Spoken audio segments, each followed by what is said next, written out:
Buenas noches, bienvenidos, esto es Zona Franca, yo soy Daniel Pacheco.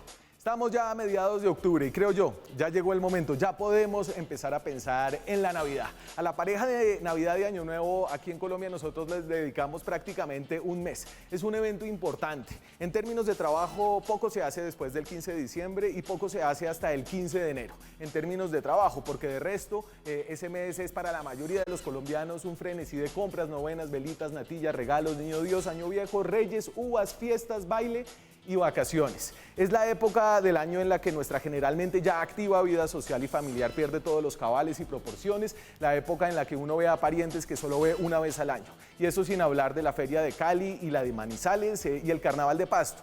Si el coronavirus ha sido traumático hasta ahora, su capacidad de afectar la salud emocional, la salud mental de una nación como Colombia nunca será más peligrosa que a fin de año.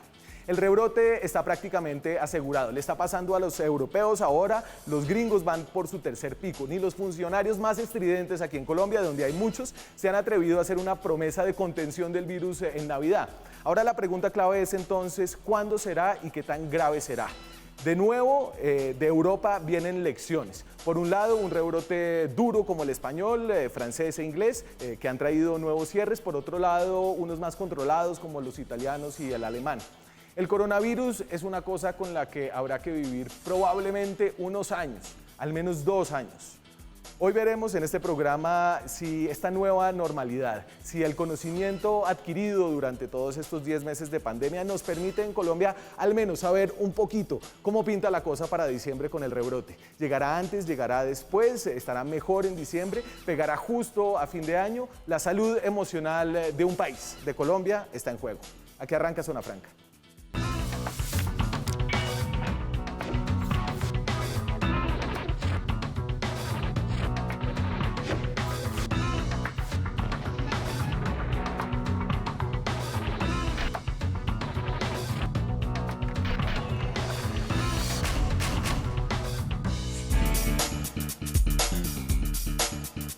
Son las 9:02 de la noche. Estamos en directo esta noche en Zona Franca, vamos a hablar del coronavirus. Con el picante se lo pongo yo de saber cómo se va a ver la cosa a final del año. Yo creo que hay que ser cautos con las predicciones, pero sí no olvidar que estamos viviendo la emergencia de salud pública más difícil de toda nuestra generación. Antes de introducir a dos muy buenos invitados con los que arrancamos el programa, algunos datos. ¿Cuál es el número de casos activos que tenemos ahorita mismo en el país? Y entonces ahí está, subieron hasta 117.000 casos activos, 168.000 fue el número más alto y en ese momento sabíamos más o menos el 14 de octubre que estábamos en el pico de la pandemia. El fin del aislamiento obligatorio llegó más o menos a principios de septiembre y ahí ya veníamos bajando, los casos activos han seguido bajando hasta los 14 días de falta de confianza de estos datos preliminares, que lo tenemos ahí hasta más o menos principios de octubre, ya estamos a 15 de octubre, son más o menos 14 días, venían bajando, pero ya vemos que hay un inicio de rebrote, al menos en casos activos. Veamos cómo vamos en muertes, que es tal vez el indicador más importante acá, obviamente porque habla de la vida, pero porque una muerte de coronavirus es más difícil de no notar, de no anotar que un caso positivo de coronavirus, cosa que depende más de la cantidad de pruebas. Y entonces en las muertes vimos un descenso importante después de ese pico duro de 400 muertos diarios, 350 muertos diarios en los que estuvimos en agosto, y eso ha bajado, pero se ha mantenido estable en más o menos 150. Colombia, y nos lo va a decir una invitada que entrevisté hace unas horas que tendremos más tarde, no va a tener un rebrote porque nunca se acabó el brote en este país. Personas en unidades de cuidado intensivo, ¿la tengo? Sí la tengo. Aquí los datos del Instituto Nacional de Salud tienen algunas cosas raras, unas caídas ahí importantes, pero fíjense, la cantidad de personas en UCIs ha oscilado entre 1.500 y 2.000 desde hace más de 3 meses. Es decir, que la velocidad a la que se propaga la enfermedad y los daños que genera y la presión que genera sobre el sistema de salud público se ha mantenido alta. 2.000 personas en UCI por coronavirus es una cantidad de gente, pero al menos estable. Y finalmente tenemos casos totales, que esta es un poco el indicador más fresco del día a día. Y en casos totales tenemos una caída sostenida de nuevo a partir de mediados de agosto. Nunca han bajado los casos de 4.000. Ahí lo vemos, hace más de 3 meses, en julio 6 más o menos estaban en 4.000, no ha bajado eso. Se veía un repunte, en los últimos días han caído, pero esas caídas hay que tomarlas con mucha cautela, esos son datos preliminares. Ahora sí voy con los invitados, me acompaña esta noche el doctor Carlos Álvarez, que es médico cirujano, es especialista en enfermedades infecciosas de la Universidad Nacional, ha trabajado con el gobierno como el enroque entre los temas de estudios que publica la OMS y el gobierno nacional. Doctor Álvarez, es un gusto siempre tenerlo por acá. Muy buenas noches, un placer estar con ustedes otra vez. Y me acompaña desde Medellín el buen amigo de Zona Franca, Pascual Gaviria, es abogado, columnista del Espectador, periodista de La Luciérnaga y contador de todo lo que hay en los casos no contador de historias, contador de casos de coronavirus. ¿Qué tal, Pascual? ¿Cómo está? Daniel, buenas noches y buenas noches a todos en Zona Franca. Yo estoy pensando en diciembre, en serio. En serio estoy pensando en diciembre porque creo que diciembre va a ser una prueba importante para este país, Carlos, una prueba en la que la socialización muy propia del colombiano va a tener un gran reto, y ese reto es saber más o menos qué va a estar pasando. Yo sé que aquí adivinar es difícil, pero usted, por ejemplo, ¿ya planeó algo para diciembre? Sí, sí hemos planeado cosas, pero todavía es más planeación de la pandemia que de vacaciones. No, pero es que el nivel de planeación de las vacaciones le dice a uno realmente cómo se toman las decisiones. O sea, ¿usted tiene reserva de hotel en algún lado o piensa salir de Bogotá o piensa salir o por ahora todavía no? Por ahora todavía no. Pascual, ¿usted qué dice? No, datos preliminares todavía. Datos preliminares, estamos... Sí, todavía no, es mejor yo creo todavía no dañar el paseo porque lo veo difícil. Sí, se ve muy difícil. Doctor Álvarez, usted siempre ha dicho el rebrote es inevitable, pero en este momento la idea es como entender qué tan importante va a ser y en qué momento es que los modelos que hacen los epidemiólogos señalan va a estar el próximo pico. Sí, yo creo que lo primero que tenemos que tener en cuenta es que la curva epidémica de Colombia no es al unísono, no es una sola curva, sino es la sumatoria de curvas que ocurren en cada ciudad y en cada municipio. ¿Y por qué digo esto? Porque las curvas epidémicas han sido diferentes en Colombia, pues por las razones climáticas, geográficas y adicionalmente la misma densidad poblacional. Entonces vimos una curva, por ejemplo, muy temprano en Tumaco y en Leticia, luego vimos en Barranquilla, luego hemos visto ciudades, la misma Bogotá, Medellín más tarde, y así sucesivamente puede estar sucediendo. Entonces, mientras una ciudad puede estar bajando una curva epidémica, otra está subiendo. Entonces, mientras vemos la caída de Bogotá o de Barranquilla, podemos ver que está un incremento en el caso de Armenia o en el caso de Neiva, o ahora en Antioquia. Entonces yo creo que la posibilidad de que haya un rebrote depende de en qué momento está pasando la curva y qué tanto hagamos para que esta curva caiga más rápidamente o para que caiga más lentamente, o incluso, como usted lo planteaba al comienzo, en que no haya caída, sino que se mantenga en una meseta alta, ¿no? Yo creo que acá lo que estamos es viendo cómo, dependiendo de las mismas actividades que estemos haciendo, esa dinámica de las curvas y de los posibles rebrotes o no rebrotes, sino que siga presentándose un número de casos que tampoco es despreciable lo que está pasando, ¿no? Sí, y esto es muy parecido a lo que venimos oyendo desde el principio, ¿no? Es increíble. Yo sé que 10 meses no son, Pascual, una cantidad de tiempo en términos de los avances de la ciencia, pero es increíble que nos seguimos moviendo en un ambiente de incertidumbre muy alto, muy alto. Sin duda, todavía hay muchas cosas que no se saben, hay muchas cosas inciertas, empezando por el tema de la inmunidad. ¿Cuánto tiempo dura la inmunidad de las personas que se contagiaron? Mire que la OMS decía hasta hace poco los confinamientos, durante 3, 4 meses los confinamientos, la necesidad de los cierres absolutos, y esta semana ya oímos a la OMS diciendo esa es la última opción, no más cierres definitivos, los países tienen que adoptar otro tipo de medidas, hay que pensar otra vez en los efectos secundarios de esas medidas de cierres definitivos, o sea que aquí vemos cambios, en 2, 3 meses vemos cambios de comportamientos de los países, de los políticos, que los ha movido un poco la opinión pública, el miedo, los epidemiólogos en su momento con los modelos por allá muy arriba, hay que decirlo, y también de alguna manera las recomendaciones de OMS que van cambiando. Así que aquí tenemos seguridad, pero también muy preliminar, muy corta, de meses.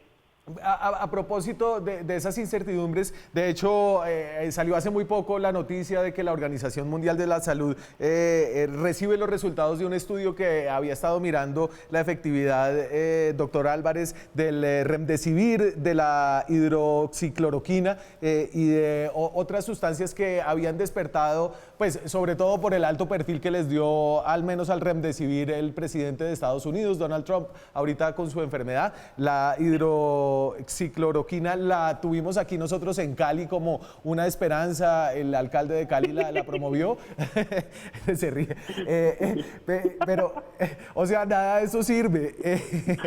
Doctor Álvarez, denos una luz.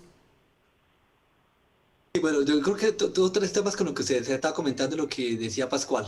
Lo primero es, yo creo que el tema va cambiando alguna información y las recomendaciones van cambiando dependiendo de la información que vaya apareciendo. Y algunas cosas que se dicen en un momento determinado, pues al final cambian porque la evidencia nos muestra que no es tan así o hay que reforzarlo. Yo hago un comentario antes de hablar de los medicamentos de la cuarentena. O sea, la cuarentena es una medida que funciona para quitarle velocidad al virus y para preparar. Pero la cuarentena no es una medida, y de hecho desde el comienzo no es una medida para suprimir al virus. O tendría que ser una cuarentena muy larga y estricta para lograr que se pueda suprimir el virus. Las demás medidas que hacen normalmente, ¿no?, es quitarle la velocidad al virus. Pero en este aspecto también los medicamentos hemos visto que se han venido con unos medicamentos que casi que al comienzo quisiéramos que fueran como lo que se ha llamado la bala mágica, ¿no?, la bala de plata, que rápidamente sea barata, segura, eficaz y que cure el coronavirus y además que ya esté comercializada. Y en este escenario pues empezaron a aparecer medicamentos que se utilizaban para otras cosas y que al principio se consideraban promisorios, entre esos la hidroxicloroquina, la misma citromicina, y poco a poco nos ha vuelto a la realidad. Y es que los estudios, por ejemplo, el que sale hoy en la publicación de OMS, el estudio Solidaridad, en el cual participa Colombia, pues muestra que los estudios con hidroxicloroquina, con interferón beta, con lopinavir, ritonavir, que es otro medicamento para VIH, Sí. Y el mismo remdesivir no muestra que disminuya la mortalidad por COVID-19. Es decir, hasta este momento no hay ningún medicamento dirigido contra el virus que cambie la mortalidad. La excepción a esto es la dexametasona, que es un medicamento que no actúa sobre el virus, sino que disminuye la inflamación que produce el virus. Que ese es el esteroide, ¿cierto? Sí, del esteroide. El esteroide. Y bueno, y Pascual, por lo que conocimos en Estados Unidos también sirve ser el presidente, Claro. o tener mucha plata. Y eso, al menos el virus también es clasista. Y por lo que vimos en Colombia también sirve ser expresidente, son unos virus express, dura más o menos 4 o 5 días y se da la recuperación, ¿no? Y si el virus es clasista, pues sí hemos visto eso, ¿no? Y creo que el doctor Álvarez puede decirlo. Ha afectado mucho más a las personas que tenían la necesidad de salir a trabajar, que tenían en un principio las excepciones que llamábamos los trabajos esenciales. Lo vimos en Estados Unidos, por ejemplo, en Nueva York, con los negros y con los latinos que tenían una proporción de muertes por COVID mucho más alta a la proporción que tenían de la población. O sea que esto afecta por igual a todo el mundo, pero sin duda la dinámica de la ciudad, la dinámica económica, marca de alguna manera quiénes son los que se ven más afectados. No, la máxima del sabio Kit Pambelé creo que se puede aplicar en todos los casos, incluso con el coronavirus. Pensando sí, ¿usted quería agregar ahí algo, Carlos? Sí, yo creo que hay un tema que tocó Pascual y usted que es supremamente clave, y es que definitivamente el principal factor de riesgo para cualquier enfermedad y para tener mayor complicación en cualquier situación de salud es ser pobre. Eso puede ser una verdad y a puño, como dice Pambelé, pero en realidad eso es lo que muestra siempre, que si uno tiene menos condiciones menos favorables, con seguridad que en este caso la transmisión es porque, como dice Pascual, tiene que salir a trabajar o porque las condiciones de vivienda no permiten hacer los aislamientos correctos, por el mismo nivel cultural. Hay una cantidad de cosas que suman que definitivamente pues es una realidad de a puño que eso sucede no solo en COVID, sino en general. Carlos, y ahorita que Pascual mencionaba lo del expresidente, me acordé que usted le atendió el H1N1 a Uribe la última vez. En esta ocasión me imagino que no le tocó esa, pero se supo, Uribe, si tuvo síntomas o qué pasó con el coronavirus del expresidente, porque se nos olvidó rápidamente y como que eso no llegó a ningún lado.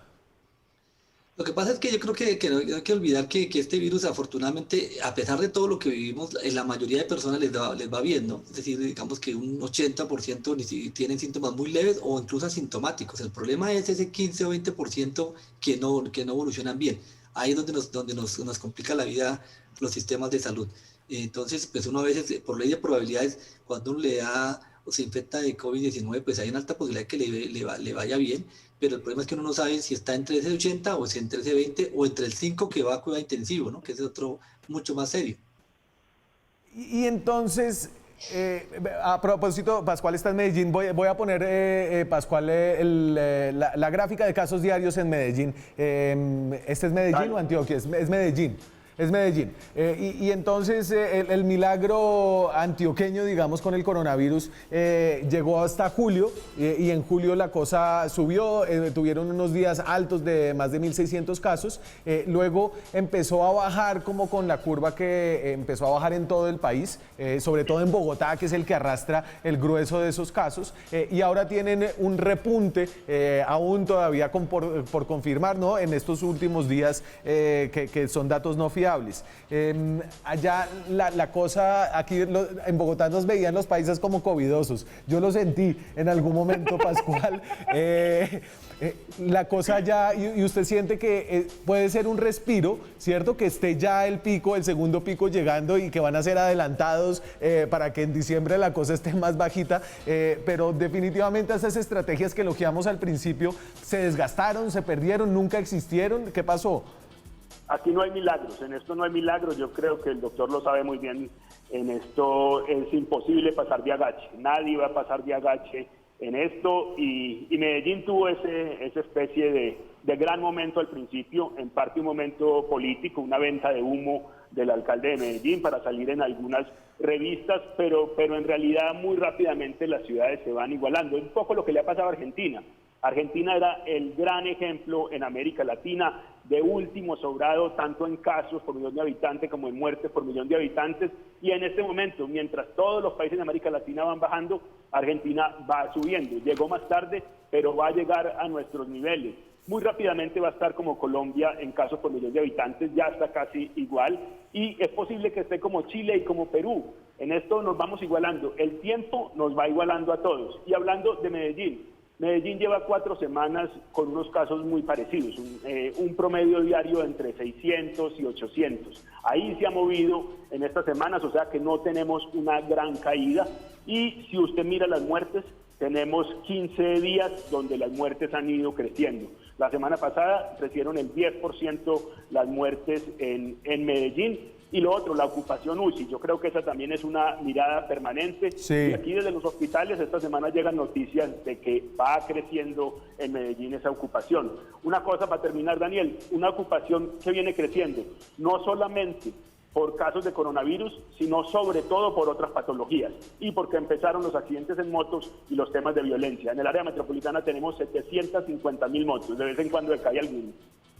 Y sobre todo ya que la gente salió a la calle, esa fue una cantidad de muerte ahorrada que tuvimos por la pandemia, a un costo enorme económico, social para el país. Voy a hacer una muy breve pausa, señores, por favor acompáñenme y seguimos charlando, ya regresamos. Seguimos en Zona Franca, hablamos del coronavirus. Esta noche volvemos a la pandemia, pensando y tratando de pensar en cómo va a ser esto en los próximos 2-3 meses, cuando llegue el fin de año, ahora que empiezan a subir los casos en algunas zonas del país específicamente. Estamos hablando con Pascual Gaviria, periodista que le ha hecho un seguimiento a esta pandemia, sobre todo a sus datos, y con Carlos Álvarez, médico asesor del gobierno en algunos temas, que también le ha tenido el ojo puesto a esto desde el principio.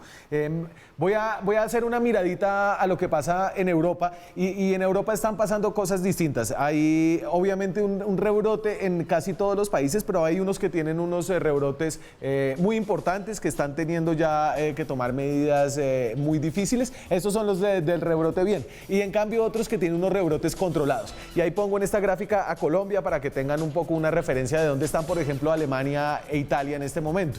Están por debajo de donde estamos nosotros, o de donde estuvimos incluso en el punto más bajo de nuestra caída de la curva de casos diarios, Alemania e Italia. Los que no están bien son, por ejemplo, Francia, son, por ejemplo, España, son, por ejemplo, Inglaterra también. Aquí no lo tengo, pero Francia, por ejemplo, tuvo más de 15.000 casos en los últimos días. España está arriba de los 10.000 de manera sostenida hace más o menos 2 semanas. Ahí está Colombia en perspectiva. En Colombia no podemos decir que vamos a tener un rebrote, porque nunca hemos acabado con nuestro brote, como sí sucedió en los países europeos que lo hicieron bien y que lo hicieron mal. Pascual, usted ha estado mirando lo que está pasando por allá, y es interesante, ¿no? Sí, es interesante sin duda, porque mire, Italia, Alemania, Polonia han tenido el récord de casos diarios. En estas semanas han tenido el récord de casos diarios, pero cuando uno mira las muertes, tienen más o menos una 10ª parte, una 8ª parte de las muertes que tuvieron en ese momento de su gran pico. O sea, tienen un gran pico en casos, pero en muertes tienen un panorama completamente distinto al que tuvieron en marzo, en abril, cuando tuvieron su peor momento. Por muchas cosas, por supuesto, porque ya sí hay una preparación de atención de clínica de los casos distinta a la que tuvieron en el primer momento, porque sabemos más del tema, porque hay una mejor manera de proteger a los adultos mayores, porque en este momento la mayoría de sus casos son en personas menores de 40, 50 años, pero eso muestra que los rebrotes, por grandes que sea el número de casos, siempre hay que mirar las muertes y las ocupaciones UCI. Mire que en este momento en Europa la OMS no se atreve a dar una recomendación para todos, dicen los países, incluso las regiones toman sus decisiones, pero una de las polémicas es obligatorio o no el tapabocas. Mientras hay un gran rebrote, todavía no están decidiendo si van a volver a cerrar todo, que yo creo que está cancelado. Están decidiendo si es obligatorio el tapabocas. O Francia, que tuvo más de 20.000 casos en un día, no está hablando de la necesidad de cerrar todo, está hablando de un toque de queda nocturno, o de si cerrar los bares y los restaurantes. Así que hay una gran cantidad de casos, pero las medidas más duras no van a volver, por lo menos por lo pronto, nadie las contempla, y el número de muertes también ha caído drásticamente. Sí, y yo creo, y tal vez usted, doctor Álvarez, pueda hablar más al respecto, y es que al principio de la pandemia tal vez los epidemiólogos, los médicos, eran mucho más persuasivos cuando llegaban donde un mandatario a decirle, venga, cerremos esto porque si no se nos va a ir de control. Creo que hoy en todo el mundo y aquí en Colombia sucederá lo mismo. Encontrarán a mandatarios mucho más reticentes a volver a restricciones del pasado, sobre todo cuando no hay un tratamiento, una vacuna a la vista, y sobre todo cuando estamos viviendo ya con esos daños económicos.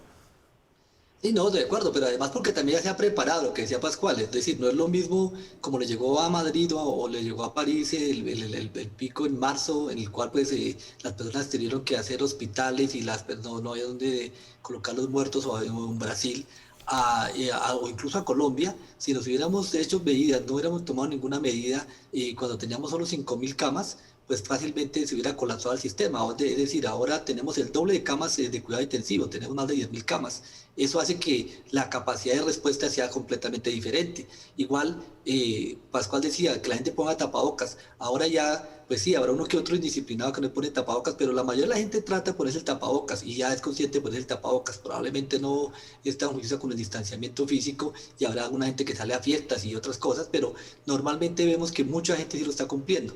Y ese cambio de comportamiento hace que la misma impacto que tenga la transmisión del virus va cambiando, porque también nosotros hemos modificado nuestro comportamiento a medida que vamos conociendo más del virus. Y creo que con el respecto a lo que se plantea en Europa, claro, en este momento ha pasado un punto importante y es que se está infectando gente joven y al final la gente joven, como decía hace un rato, no es la gente que va a terminar complicándose en general, no es que sea exclusivo, también para que no mandemos un mensaje que una persona joven nunca es inmune y es invencible, ¿no? Pues lo que pasa es que la posibilidad o la probabilidad es mucho mayor en los mayores de 60 años. Entonces, en ese escenario creo que, por ejemplo, hay más estrategias que al comienzo también fueron criticadas, pero que me parece que es una estrategia extremadamente favorable en proteger y hacer como aislamientos más selectivos, especialmente con recomendaciones para la población de mayor riesgo. Entonces se ha ido concentrando las recomendaciones. ¿Usted puede creer, en diferentes partes del mundo, ¿no? doctor Álvarez, que Pascual al principio no se quería poner el tapabocas? Yo debo decir que a mí también el tapabocas al principio no me gustaba y decía, y estaba la recomendación de la OMS y el cuento de que el tapabocas, de que uno se lo tocaba tanto que se contagiaba más. No, yo no era trompista, es falso completamente. No, yo decía, eso sí, el tapabocas para hacer ejercicio, para trotar, para montar en bicicleta me parecía absolutamente absurdo y se ha confirmado que es absurdo. Pero ya la OMS dice, no, es que usted han dicho al aire libre, siempre han dicho, para estar al aire libre hay mucho menos riesgo de contagio. Aquí somos al revés de todo. Aquí le decimos a la gente que no pueden salir al parque, que no se puede tomar una cerveza en la esquina, que tiene que ser adentro, pero el contagio se da sobre todo adentro y no afuera. Nos prohíben salir al aire libre donde hay menos riesgo de contagio y nos abren en los restaurantes y en los bares donde hay más riesgo de contagio. Aquí es al revés, ¿no? Sí, y tal vez ahí, y esto me lo dice en la entrevista que hice hace unas horas con una epidemióloga en Estados Unidos, salir a la calle va a ser clave en este momento. Es decir, usted no va a tener a los colombianos encerrados en Navidad. Yo creo, Carlos, ustedes que están mirando las estrategias para qué hacer a fin de año, los espacios al aire libre, las salidas, y no estoy hablando de un septimazo como la ciclovía en Bogotá o, no sé, a veces la plaza del Poblado, Pascual, se pone tan apretada que el aire libre se pierde. En el Guanábano, sobre todo, hay poco aire libre. Pero digamos que esa sí va a ser, Carlos, tal vez una estrategia importante para salir y para poder tener algún tipo de socialización en esta época de fin de año, hacerlo afuera. Es que yo creo que lo que tenemos que tener y entender todos es que las medidas de autocuidado están establecidas y están, digamos que puede haber alguna controversia mínima si la calidad del tapabocas o cosas por el estilo, pero lo que sabemos con certeza que disminuye el riesgo en este momento, pues son tres cosas fundamentales. Usar el tapabocas, distanciamiento físico, que es lo que se olvida. Yo creo que es un tema que vale la pena que lo recordemos porque pensamos que por usar tapabocas no tenemos que hacer distanciamiento físico y eso, claro, algunos espacios no se podrá hacer, pero la mayoría donde se puede hacer hay que hacerlo. Y lo que decía Pascual, si alguien sale en bicicleta y está 2-3 metros de otra persona, pues cuál es el riesgo que uno contagie. Y lo otro, pues el lavado de manos. Yo creo que son los tres puntos fundamentales que si lo hacemos y se establecen las medidas, yo creo que ahora hay muchos protocolos de bioseguridad, pero el problema no es que hayan protocolos, sino que los cumplamos, que ahí es donde empezamos a fallar, ¿no? Pascual, usted... Daniel, sí. Hay algo yo creo que tiene que ver con los riesgos que va a asumir Europa en este momento y es el frío. Llega el frío y para ellos cada vez va a ser más difícil estar afuera, vienen los espacios cerrados y ahí se da el mayor riesgo de contagio. Incluso vi ahora que, no sé si Francia, creo que Francia está diciendo prohibidas las reuniones familiares en casas y reuniones de amigos en casa. Solamente las personas que viven en esa casa pueden hacer ese tipo de estar, digamos, en lugares ahí de socialización. O sea que ese es el problema también que tiene Europa ahora, que van todos hacia adentro donde se da el riesgo por temas de clima. Pascual, ¿usted le quiere hacer alguna pregunta a Carlos, que está aquí en los círculos de tomadores de decisiones bogotanos? Sí, claro, yo creo, Carlos, que vale la pena un poco hablar del tema de unidades de cuidados intensivos. Decíamos que acá en Medellín se ha dado ese crecimiento por otras patologías. No sé si en Bogotá han pasado cosas parecidas. Y también veo que Bogotá ha sido, si se quiere, más conservador que otras ciudades. En Medellín están abiertos los bares, los restaurantes. En Cali, en Bucaramanga también había un piloto de bares, pero Claudia López ha dicho que no, que bares este año no. ¿Cómo vio usted ese tema? Sí, yo creo que acá hay dos puntos claves. Uno es cómo es el comportamiento de lo que ha pasado en Bogotá y lo que ha pasado en Medellín. Me parece que Bogotá viene cayendo, y Bogotá tiene unas condiciones que por el mismo clima, como usted lo refería, y aquí no hace tanto frío, pero llueve, y cuando llueve la gente se acumula, se aglomera, porque finalmente eso hace que en las épocas de lluvias aumente la transmisión de estos virus respiratorios, y eso hay que tenerlo en cuenta, que normalmente, afortunadamente este octubre no ha sido tan lluvioso, pero probablemente uno esperaría que siga octubre y noviembre, son meses de lluvia, y eso puede facilitar la transmisión del virus. Creo que las camas de cuidado intensivo es supremamente fundamental. Parte de la estrategia ha sido tener camas suficientes y que el que tenga necesidad de una cama de cuidado intensivo la pueda llegar ahí, pero usted Pascual lo ha dicho en dos ocasiones. Uno de los indicadores claves es que tanta gente está, tanto por no COVID, pero especialmente por COVID en cuidado intensivo, porque eso le muestra realmente qué tanto está la transmisión del virus en un momento dado en una ciudad. Y ahí es donde uno puede medir qué tanta transmisión hay o no. Me parece que el planteamiento en Bogotá, por ejemplo, en los mismos sitios de bares, es que en tierra caliente es fácil hacer los bares y tomar, como usted dice, la cervecita al aire libre, pero en Bogotá probablemente hacer bares al aire libre. Pero Carlos, hacemos el esfuerzo, yo creo que ahí podemos hacer un pequeño sacrificio.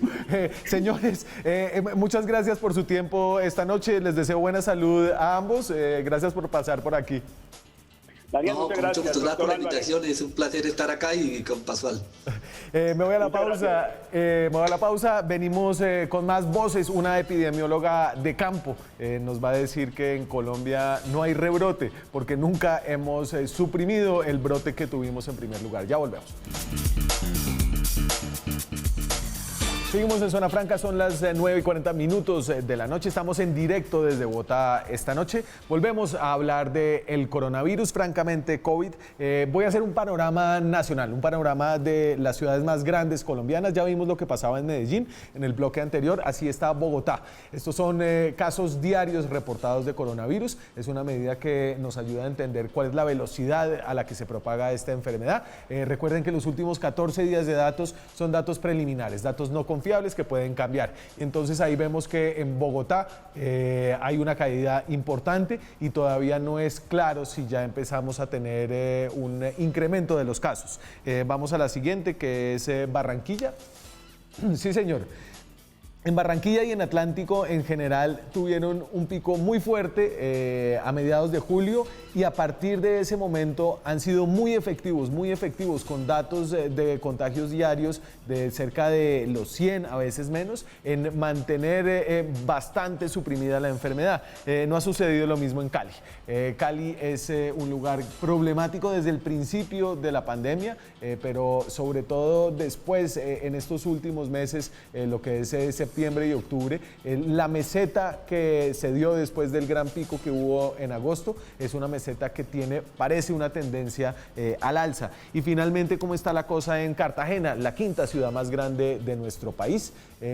Cartagena, y aquí se ven unos picos importantes, pero fíjense que está por debajo, incluso no llegó a los 1000 casos diarios, y estaba ahora alrededor de los 200 casos diarios. No ha podido suprimir la enfermedad, tiene unos picos, ahí eso hace pensar que hay algunos problemas en el testeo y en los reportes, pero Cartagena es una ciudad que ha podido mantener relativamente controlada su enfermedad. Silvana Zapata está en Medellín, ya habíamos pasado los datos de Medellín. Silvana tiene un máster en Ciencias de Epidemiología, es especialista en Sistemas de Información Geográfica y Científica de Datos, es una epidemióloga de campo, es una de las detectives del COVID y que está aquí de nuevo en Zona Franca. Silvana, ¿cómo está? Muy buenas noches para todos, ¿cómo les ha ido? Ahí estábamos viendo el Twitter y yo sé, usted nos va a regañar por hablar de rebrotes. Adelante, que quede muy claro que no puede haber un rebrote cuando no se ha acabado el brote anterior, ¿cierto? Ese es el...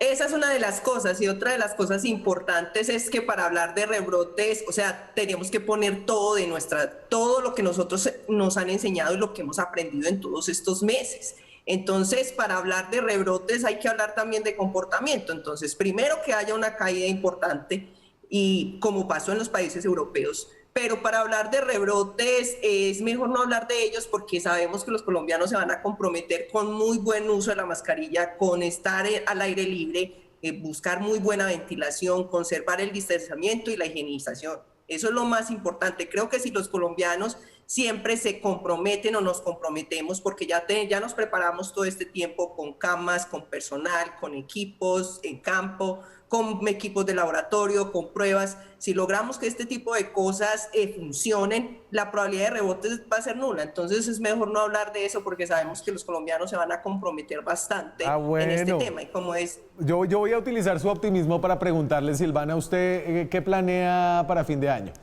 ¿Cómo se imagina su Navidad? Mi Navidad, ¿cómo me la imagino? Muchas mascarillas, buscar espacios al aire libre, nada de reuniones familiares con más de 10 personas en lugares pequeños. Creo que va a ser la Navidad más distinta de todos los tiempos, y creo que todos tienen que empezar a planearla de esa forma. Cómo hacerla de manera virtual o en un lugar, en un espacio al aire libre, siempre con mascarilla. Creo que va a ser lo más importante, porque las reuniones, nosotros en Navidad siempre nos reunimos con los seres más queridos, y ellos están los adultos mayores, y a ellos hay que cuidarlos mucho. Sabemos que tienen los factores de riesgo más altos, y por lo tanto va a ser una Navidad distinta. No va a ser esa Navidad donde se reúnen entre 20, 30 personas. Eso sería un riesgo supremamente alto. Entonces esta Navidad tendremos que hacerla diferente y pensar una Navidad nueva para el próximo año, que esa sí puede llegar a ser normal, pero esta va a ser totalmente distinta. Y no solamente la Navidad, también el 31 de octubre también hay que tenerlo en consideración, porque es un día donde todas las familias también salen con los niños a pedir dulces, sí. También se reúnen, entonces ahí también hay que pensar en eso. Y esto del aire libre viene de que es cada vez más claro que cuando estamos en lugares cerrados, el virus se transmite también por partículas que quedan flotando en el aire, ¿cierto? No es tanto que usted básicamente le llegue como la baba del otro a la boca en tiro directo, sino que en el aire queda el virus cuando hay unas aglomeraciones grandes y hay un lugar mal ventilado.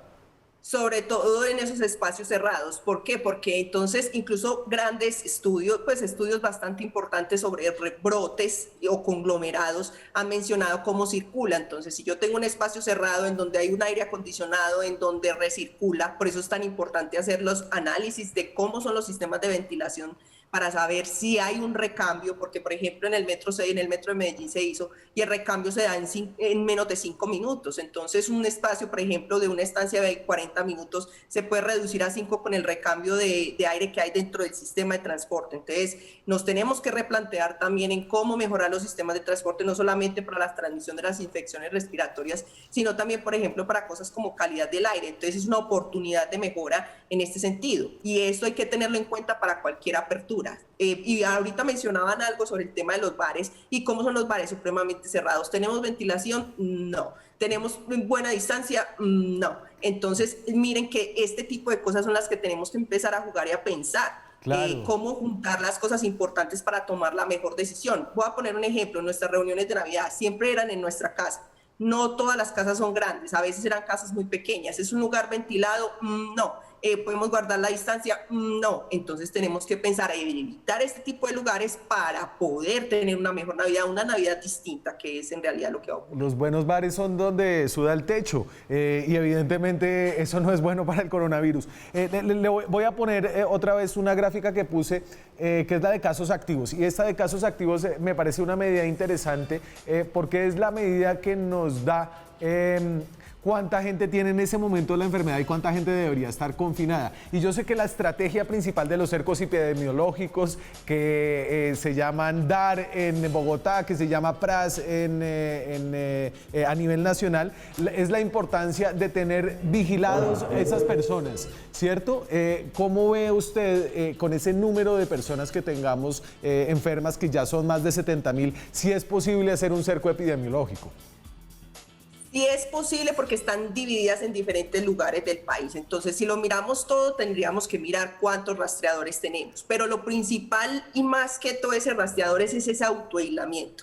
Si yo sé que tengo algún inicio de síntoma o fui un contacto estrecho con alguien, yo debo de aislarme. Ese debe ser el principio fundamental en este momento, porque sí sabemos que algunos territorios han perdido esa capacidad de rastreo, pero no total, o sea, no la tienen en un 100%, la podrán tener en un 80-70%, pero lo principal aquí y el mensaje clave es autoaislarse. Entonces, si yo tengo síntomas y fui contacto estrecho, me tengo que aislar, guardarme. Si yo hago eso, no voy a circular, no voy a tener un contacto con personas, no voy a tener interacciones con las otras personas. Por lo tanto, voy a evitar la transmisión y por eso se van a bajar los casos activos. Pero los indicadores más importantes en estos momentos definitivamente son mortalidad, porque miremos en algunos países, por ejemplo Europa, pero tienen, por ejemplo, mortalidades más bajas. Entonces tenemos que fijarnos muy bien en la ocupación de UCIs y como decían ahorita los compañeros Carlos y Pascual, fijarnos muy bien en esas ocupaciones a qué se deben, si se deben a COVID o a otras patologías, porque sabíamos que muchas estaban represadas. Fijarnos muy bien en la ocupación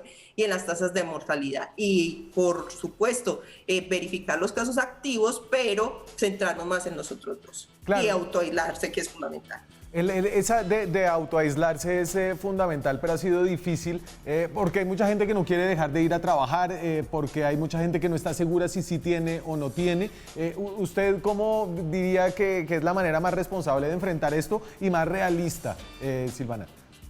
Bueno, la forma más realista es que quien puedan hacerlo, lo hagan. Y los otros que activen la estrategia PRAS, porque en la estrategia PRAS están diseñadas para aquellas personas, por ejemplo, que tienen que trabajar o que viven en el sector informal. Y estas estrategias se implementaron o ya están diseñadas y se ejecutaron en capacitaciones a cada uno de los municipios. Entonces hay estrategias que permiten desde la misma vigilancia epidemiológica apoyar a aquellos que tienen este tipo de dificultades y ahí es donde se centran ese tipo de ayudas. En aquellos que sí se pueden aislar, que lo hagan, y en aquellos en que requieran alguna otra ayuda, porque en realidad no pueden hacer, porque viven del día a día, porque tienen que salir a trabajar, informar para activar el protocolo de vigilancia epidemiológica, para que se hagan las acciones pertinentes que no solamente tienen que ver con el aislamiento, sino también con algunas ayudas propias.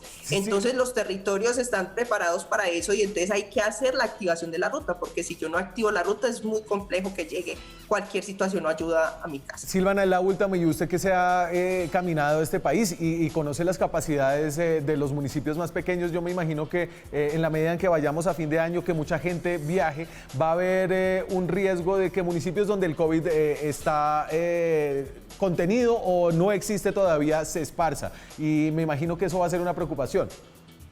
Claro, por supuesto, ahí hay que fijarse mucho, incluso el ministerio tiene un dashboard en donde informa cómo están los municipios COVID y no COVID y cuál es su nivel de riesgo. Yo que sugeriría a las personas que, por ejemplo, se van a ir a municipios que tienen riesgo bajo y no saben si les dio o no, hacer como el ejercicio también de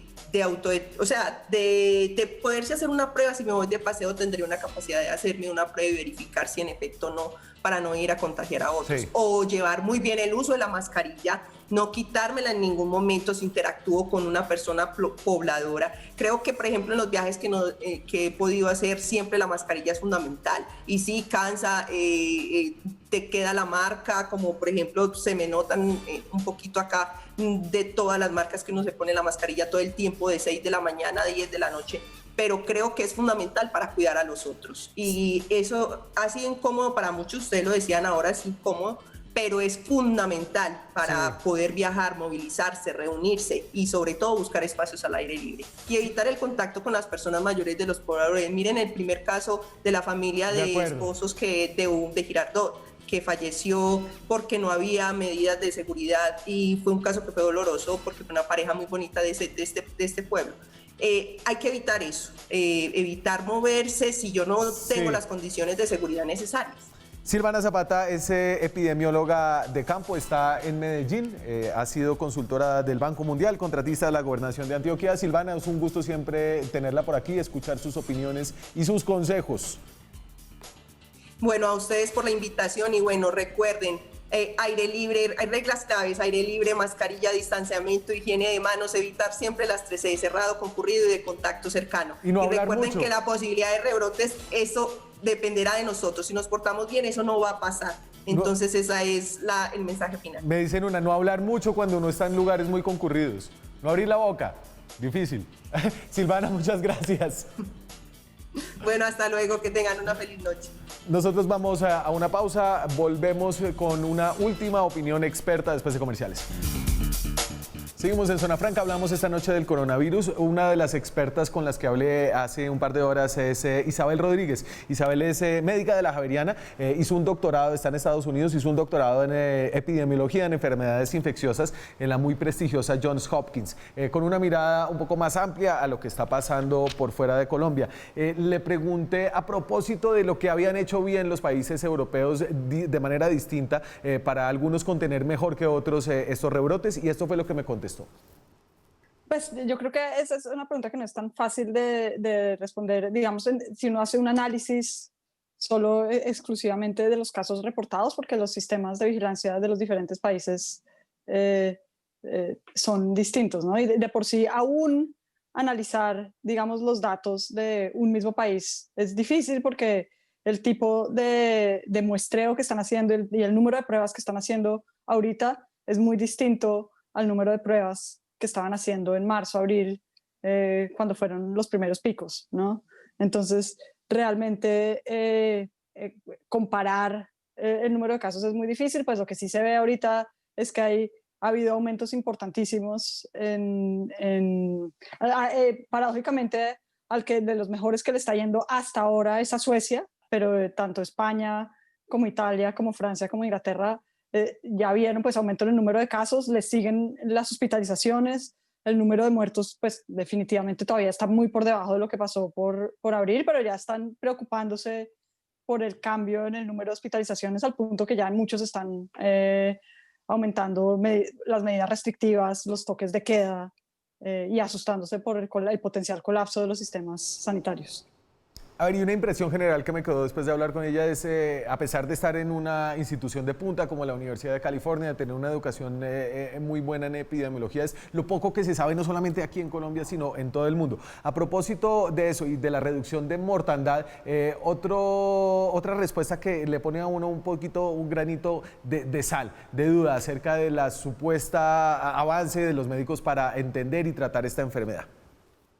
Pues yo creo que hay una parte de eso que no entendemos, pero hay buena medida de esa disminución que es esperable. Entonces hay varios factores. Uno, la estructura demográfica de quién se está infectando, ¿no? En la primera ola, en particular en Europa, buena parte de la mortalidad se dio en ancianos y en particular en casas, en residencias para ancianos, donde hubo un exceso de mortalidad altísimo, ¿no? Y en general la gente que se infectó en esa primera ola fue mucho mayor a la gente que se está infectando ahora. Entonces ya de por sí se puede esperar una reducción en el número de muertes, porque la gente que se está infectando es más joven. Ahora, lo otro que también es muy importante es un poco relacionado a lo que dijimos anteriormente, que la detección ha aumentado muchísimo, ¿no? Entonces, si bien la curva epidemiológica de ahora, uno dice, uy, ¿qué cantidad de casos hay? Porque no hay, digamos, el número correspondiente de muertes, la verdad es que estamos detectando una proporción muchísimo más alta de los infectados. Si probablemente uno ajustara la curva inicial teniendo en cuenta, digamos, el número de pruebas que se están haciendo ahora, la curva inicial sería muchísimo más alta, ¿no?